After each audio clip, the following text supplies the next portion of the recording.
Alors le baptême est assez dramatique, on va l'entendre. C'est naturellement le terme nécessaire de ce processus de conversion.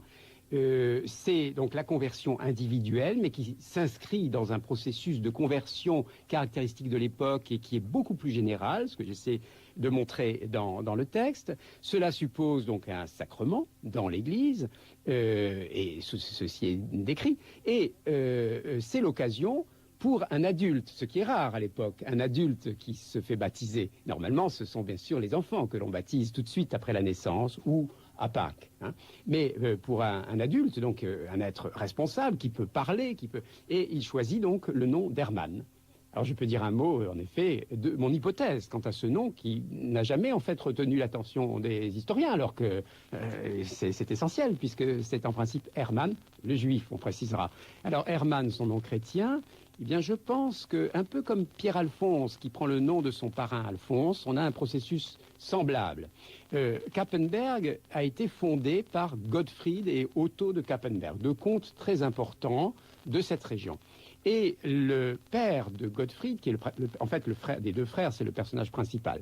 Le père de Gottfried s'appelait Gottfried aussi, mais son grand-père s'appelait Hermann. Or, Hermann avait une réputation de sainteté. C'est une sorte de saint laïque, comme il y en a un autre à cette époque, ou un peu plus tôt, qui est Géraud d'Aurillac, cette fois dans le milieu clunisien cher à Dominique Ioniapra.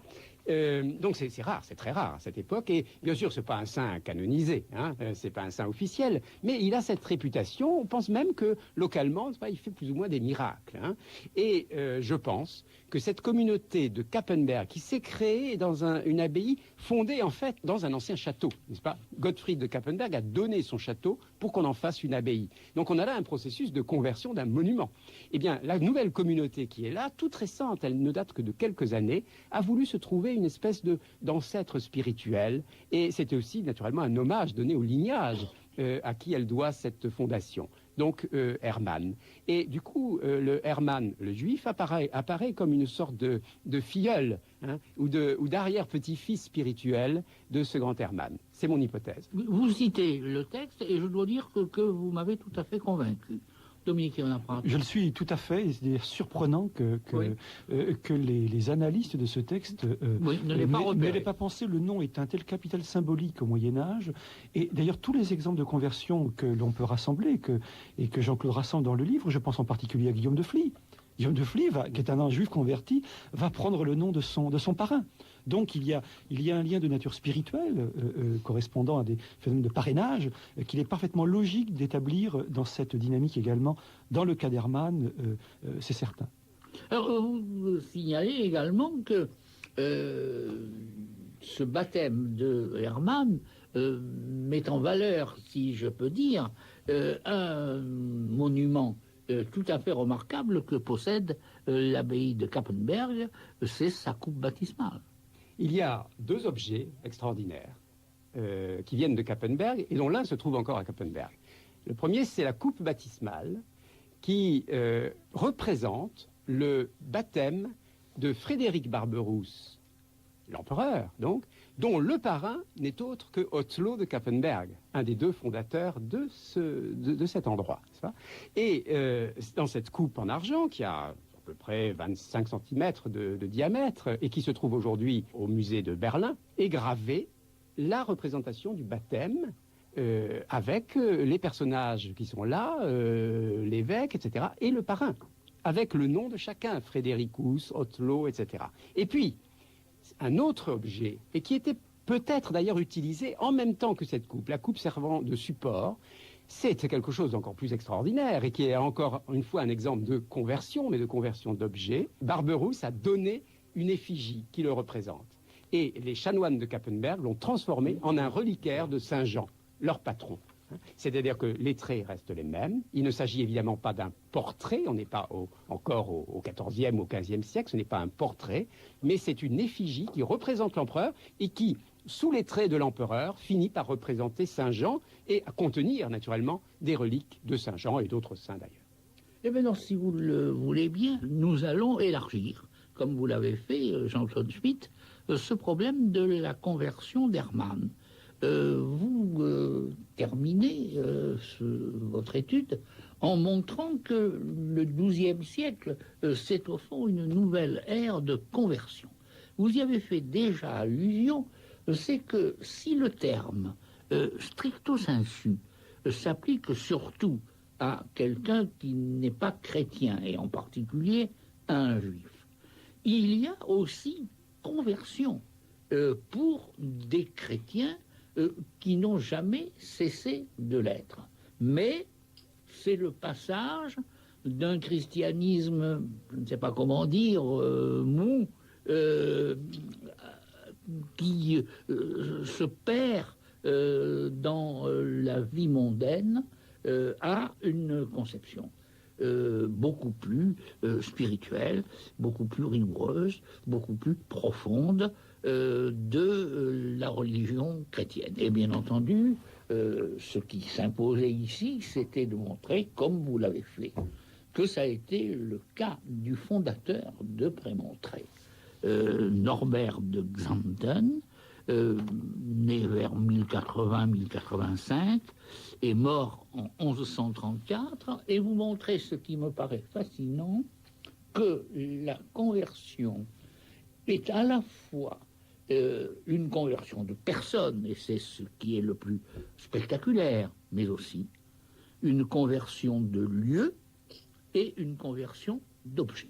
Alors c'est un phénomène généralisé qui est très très important, et il était essentiel d'insister sur le fait que cette personne qui se convertit est dans une logique de conversion générale de personnes, de lieux et d'objets. On pourrait prendre extérieurement à ce domaine culturel un autre exemple, qui est, je pensais à l'échange entre Bernard de Clairvaux et Pierre le Vénérable, Bernard condamnant le fait que les Clunisiens reçoivent des biens matériels, et Pierre de lui dire, mais lorsqu'on reçoit un château, un castrum, une fois qu'on l'a reçu, ça devient un monastérium. Donc un phénomène de commutation qu'il est d'autant plus facile de penser à cette époque-là que dans la problématique eucharistique qui les intéresse.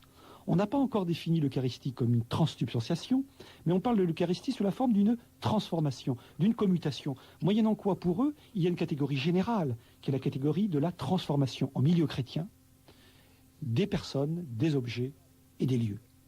Et je pense qu'il s'agit là d'une conception et de réalité qui ne vont pas cesser de prendre de l'importance, au moins jusqu'au début du XIIIe siècle. Et je dois dire que cela me fait penser à d'une part à une conversion célèbre au début du XIIIe siècle, qui est celle de François d'Assise. Et c'est donc une conversion encore à une nouvelle forme de vie religieuse. Mais je pense en même temps, pour rester en Rhénanie, que dans son dialogue des miracles, Dialogus Miraculorum, le cistercien Césaire von Heisterbach accorde dans ce traité superbe, je dois dire, une importance centrale à la conversion.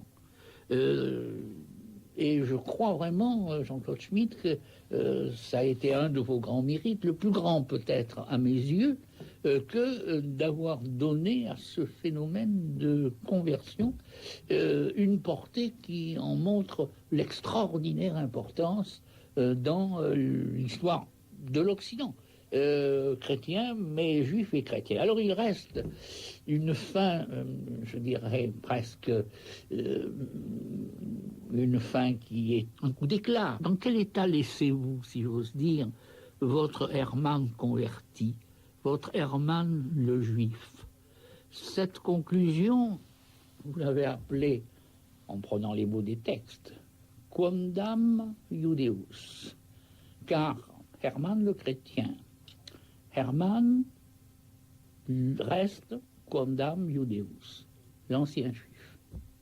C'est le titre qui est donné à cet opusculum. Le titre et les sous-titres, étant toujours à la troisième personne, n'appartiennent peut-être pas au texte tout à fait originel que nous ne connaissons pas. Nous connaissons des copies manuscrites de 1200 environ. On l'appelle donc Hermann quondam Judeus, ce qui veut dire l'ancien juif. L'ancien juif, et qui est censé avoir écrit à un moment où il est déjà mort. Le quondam souvent est une manière de désigner quelqu'un qui est mort. Mais là non, ça n'est pas le sens. On dit bien qu'il est mort, mais que par ailleurs il s'appelle Hermann quondam Judeus, c'est-à-dire l'ancien juif. Alors, ce n'est pas un cas isolé. C'est-à-dire que quand on regarde la manière dont s'appellent les Juifs convertis dans cette société, à cette époque-là, dans cette région, eh bien, ils gardent cette référence à leur ancienneté. Et bon, là, ma conclusion, c'est que on a beau être converti, on reste juif.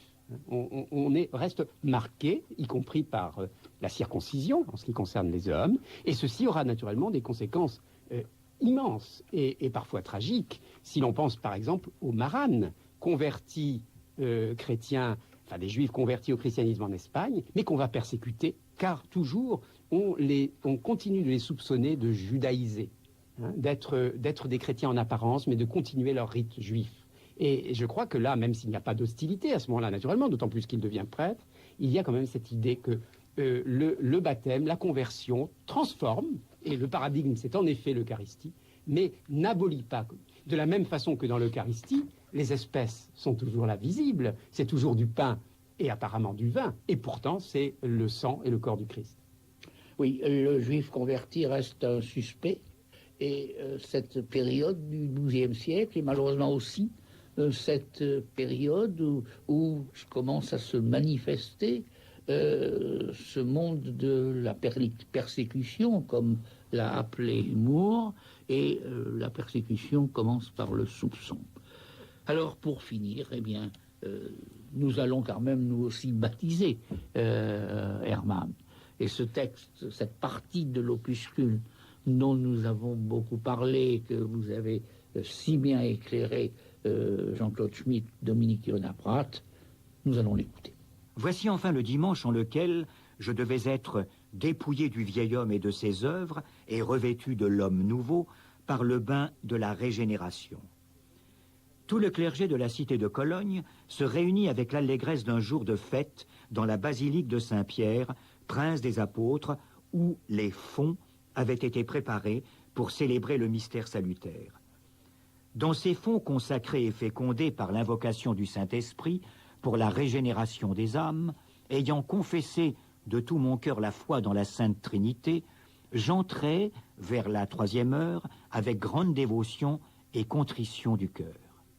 Mais, hélas, qu'il est dur de dire que même à l'article du baptême, la ruse de l'ennemi ne cessa pas de me combattre. Car, de même que, selon le témoignage du récit évangélique, l'enfant, qui allait être libéré du démon par la miséricorde du Seigneur, était d'autant plus agité que l'esprit mauvais allait être obligé de le quitter, de même, l'antique ennemi m'agressa d'autant plus durement qu'il me voyait échapper à sa tyrannie par le sacrement salutaire de divine institution.